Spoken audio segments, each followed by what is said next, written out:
One of the things about our life together is that we have a commitment as a church, a special call from God to make new efforts at connecting with our neighborhoods, with our networks, and with the next generation.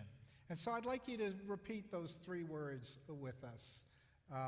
Neighborhoods, networks, and the next generation.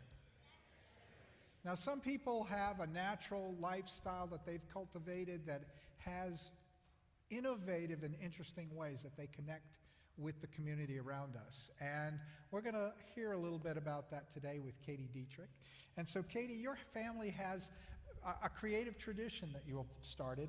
And can you tell us a little bit about it? Sure.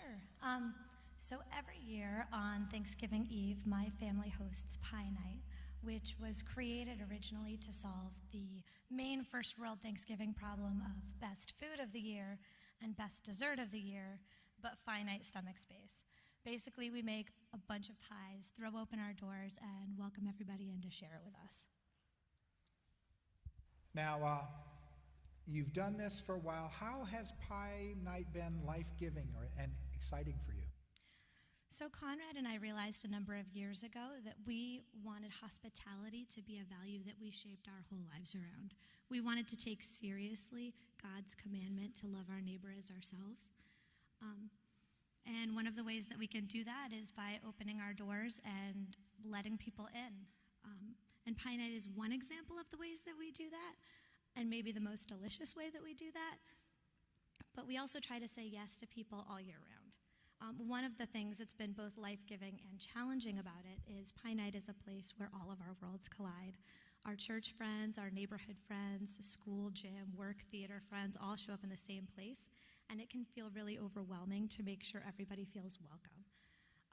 But in the same time, that has also led to relationships being formed that maybe wouldn't have had Pie Night not happened.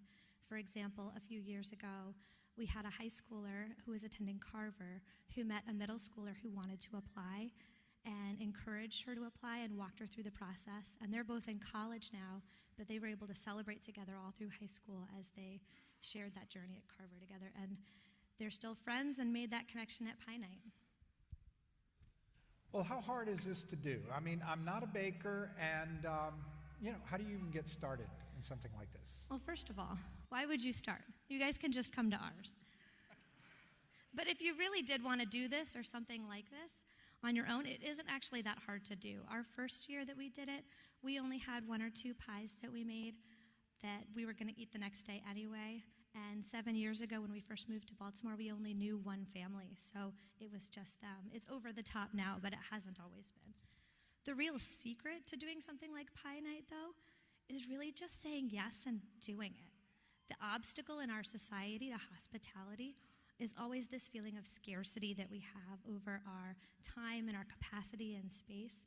And we wind up hoarding that bandwidth and trying to keep it to ourselves. And it's the hoarding that makes it hard to do and not its actual level of difficulty. And I can say that even as an introvert. Sometimes the sheer quantity of people in my home on Pie Night is overwhelming, and I have a friend who helps me escape every year for 15 minutes. We go out and run to Giant, and I can get a quick breath of fresh air and come back recharged and ready to take on the rest of the night. Well, you've just said that I could conceivably come.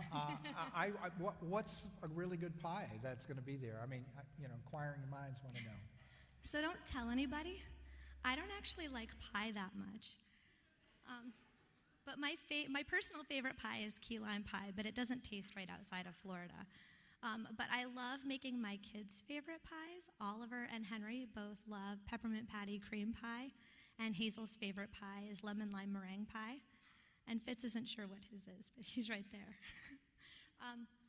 But the pie that brings me the most joy to make every year is the gluten-free, dairy-free, coconut chocolate cream pie that I make for the Annises because they have a lot of food restrictions, and then they can come and feel welcome and loved in my home.